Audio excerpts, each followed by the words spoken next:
हाँ तो मेरे प्यारे बच्चों, आप सभी को नमस्ते। आप लोग कैसे हैं? हम उम्मीद करते हैं कि आप लोग ठीक ही होंगे। तो आज की क्लास में स्टार्ट करते हैं। तो आज की क्लास में क्या पढ़ाएंगे? तो आज की क्लास में जो है फिजिक्स पढ़ाएंगे। आज देखिए, जो क्रैश कोर्स का जो हम आने की क्लास स्टार्ट किए हैं, क्रैश कोर्स में आज फिजिक्स का दूसरा क्लास। क्या है जी? फिजिक्स का दूसरा क्लास है, ठीक है। अब देखिए, फिजिक्स में जो है फर्स्ट क्लास में हम जो कहाँ तक पढ़ाए, तो आवेश का संरक्षण सिद्धांत पढ़ा दिए। आवेश का संरक्षण सिद्धांत आज क्या है जी? आज हम लोग जानते हैं जो है यानी कि आवेश का क्वांटमीकरण क्या है, ठीक है। यानी कि इस सेशन को बढ़िया से समझते हैं जो है आवेश का क्वांटिफिकेशन क्या है, इसको पूरा डिटेल्स में जानकारी देते हैं। अब देखिए, क्रैश कोर्स में मेन मेन जान के टॉपिक को पकड़ा जाता है। देखिए, यानी कि क्रैश कोर्स में क्या है, मेन मेन टॉपिक को पढ़े जैसे हमको जो है अधिक नंबर उठाए जा सके। तो जो मेन टॉपिक है इसमें क्या है, यानी कि आवेश का संरक्षण सिद्धांत हम काल बता, यानी कि जो है पहले क्लास में बता चुके हैं। अभी क्या पढ़ाएंगे थे, अभी जो पढ़ाएंगे हम आवेश का क्वांटिफिकेशन। क्या पढ़ाएंगे जी? आवेश का क्वांटिफिकेशन, ठीक है। अब देखिए, ये आवेश का क्वांटिफिकेशन जो है किस प्रकार से आपको क्वेश्चन पूछा जा सकता है। ये देखिए, हम इसको क्वेश्चन को पढ़ के सुना सकते हैं। देखिए क्या लिखा है कि जो है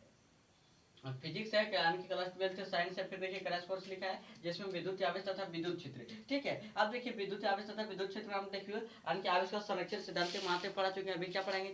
आवेश का क्वांटमीकरण, ठीक है। अब देखिए क्या बोल रहा है कि आवेश का क्वांटमीकरण से आप क्या समझते हैं। देखिए, क्वेश्चन ऐसे भी पूछते हैं कि आवेश की क्वांटमीकरण से आप क्या समझते हैं, फिर आवेश का क्वांटमीकरण क्या, ऐसे क्वेश्चन आपको पूछा जा सकता है, ठीक है। अब देखिए क्या लिखा है, हम उत्तर में लिख सकते हैं कि प्रत्येक आवेशित पिंड पर आवेश की मात्रा मौलिक कणों के आवेश के पूर्ण गुणज होते हैं। यानी कि जो है क्या बोल रहा है, प्रत्येक आवेश पिंड पर, यानी कि जो आवेश का पिंड होता है, जैसे आवेश का ये पिंड है, ठीक है। ये आवेश यानी यहाँ क्यों आवेश है, बोल रहा है कि प्रत्येक आवेश पिंड पर आवेश की मात्रा, जो आवेश की मात्रा है, ठीक है, आवेश की मात्रा मौलिक कणों के आवेश के पूर्ण गुणज होता है। यानी कि मौलिक कण, इसका मौलिक कण के आवेश है ना, इसके क्या होता है, पूर्ण गुणज, यानी कि पूरा गुना होता है, ठीक है। देखिए पूर्ण गुणज होता है। देखिए लिखिए क्यू बराबर प्लस ए माइनस एन, यानी क्या हो गया, आवेश का जो है यानी कि पूर्ण गुणज हो गया कि मतलब इलेक्ट्रॉन हो गया, ठीक है।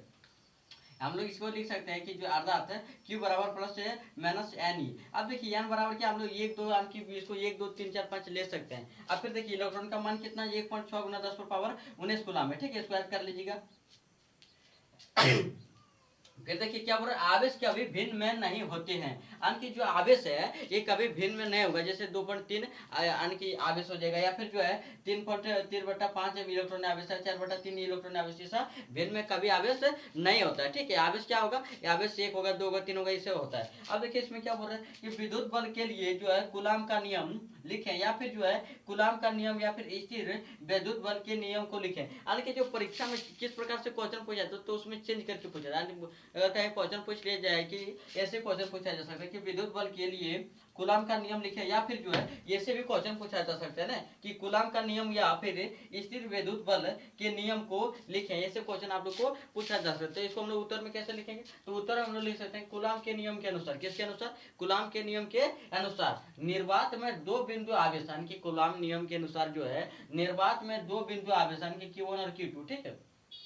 निर्वात में दो बिंदु आवेश के बीच लगने वाला, यानी कि इसके बीच में जो लगने वाला, ठीक है, क्या बोल रहा है, इसके बीच यानी कि लिखा है इसमें कि निर्वात में दो बिंदु आवेश के बीच लगने वाला आकर्षण या फिर प्रतिकर्षण बल दोनों आवेश के परिणाम के, दोनों आवेश के क्या होगा, परिणाम, ठीक है, दोनों आवेश के परिमाण के गुणनफल के समानुपाती होता है। दोनों दोनों देखिए दोनों आवेशों के गुणनफल के परिणाम के क्या होता है, समानुपाती। देखिए समानुपाती कर दिए, ठीक है। फिर क्या बोल रहा है, समानुपाती होता है तथा दोनों आवेशों के बीच की दूरी, यानी कि दोनों आवेशों के बीच की दूरी r है, इसके वर्ग के व्युत्क्रमानुपाती होता है। देखिए वर्ग के व्युत्क्रमानुपाती होता है। इसको समीकरण 1, इसको समीकरण 2 मान लिया, ठीक है। यानी कि क्वेश्चन जिस प्रकार से हमको आंसर दे रहे हैं उसी बेस पर हम ले लिए कि बोल दोनों आवेशों के यानी कि लिखा है इसमें कि निर्वात में दो बिंदु आवेश के बीच की लगने वाला आकर्षण या फिर प्रतिकर्षण बल दोनों आवेशों के परिमाण के गुणनफल के समानुपाती होता है। यानी कि दोनों आवेशों के परिमाण के गुणनफल, देखिए दोनों गुणनफल हो गया। अब क्या बोल रहा है, समानुपाती, तो समानुपाती इसको क्वेश्चन नहीं मान लिया, यानी कि जो इसको समीकरण 1 मान लिया। फिर इसमें बोल रहा है कि तथा दोनों आवेशों के बीच की दूरी, यानी कि दोनों आवेशों के बीच की दूरी के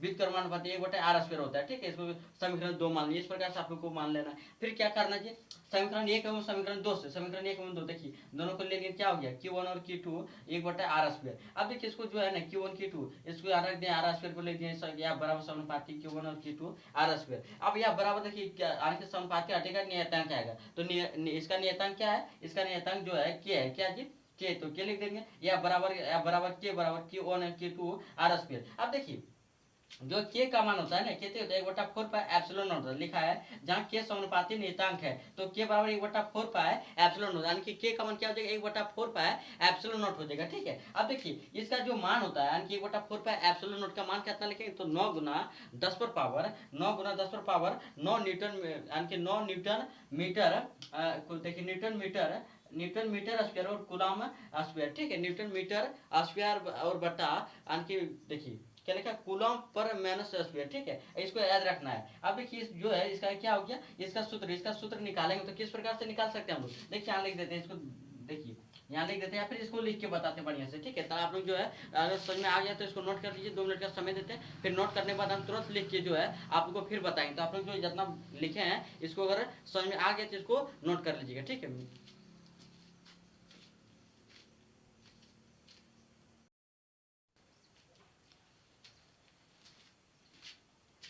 हाँ तो मेरे प्यारे बच्चों आप लोग नोट कर लिए हो, तो देखिए हम जो आप लोग नोट कर लिए हैं उसमें से हम क्या बताए थे, गुलाम के नियम। ठीक है, उसमें गुलाम के नियम जो है हम क्या होता है, गुलाम का नियम का जो समानुपाती नियतांक होता है क्या होता है, के।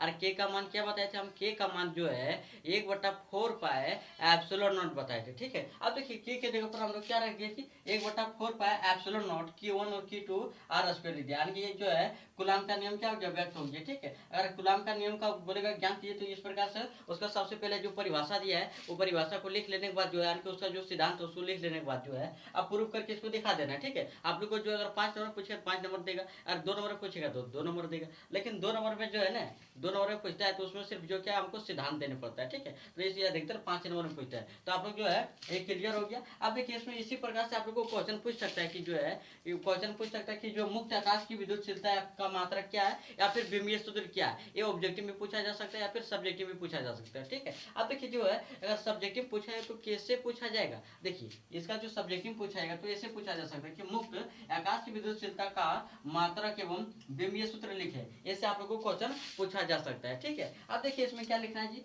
कि जो है उत्तर में लिखें कि एप्सिलॉन नॉट को मुक्त आकाश का या फिर निर्वात या फिर वायु की विद्युतशीलता कहते हैं, यानी कि एप्सिलॉन नॉट को हम लोग क्या कहते हैं, यानी कि मुक्त आकाश की विद्युतशीलता या फिर जो है निर्वात की विद्युतशीलता कहते हैं। ठीक है, अब देखिए क्या लिखा है कि एप्सिलॉन नॉट का मात्रक, जो एप्सिलॉन नॉट है इसका मात्रक क्या होगा, तो लिखा है इसमें कूलम स्क्वायर, यानी कि कूलम और इसका मतलब न्यूटन। ठीक है, न्यूटन पर पावर -1 और मीटर पर पावर -2 याद रखना। ठीक है, इसको फ्रेंकल मीटर भी बोलते हैं, क्या बोलते हैं फ्रेंकल, यानी कि मीटर, फ्रेंकल पर मीटर बोलते हैं। ठीक है, फ्रेंकल पर मीटर यानी कि F/m हो जाएगा, अब ध्यान से याद रखना है।